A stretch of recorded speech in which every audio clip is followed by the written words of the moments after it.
Untuk motor ni dia menggunakan enjin kapasiti 244cc, single silinder dengan single valve cam.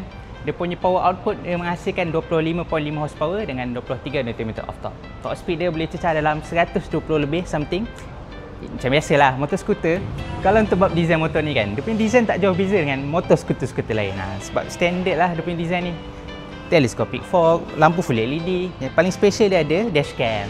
So kalau korang accident, memang ada bukti lah siapa yang salah tu. Untuk motor ni kan, dia dah ada siap ABS 2 channel. Siap ada TCS. Motor lain jarang lah nak bagi. Lagi-lagi yang motor brand yang korang kenal sangat tu. Motor apa lah tu. Kalau untuk bab meter dia kan, dia pakai TFT panel 7 inci. Wih, besar tu. Korang tengok colour dia, lawa.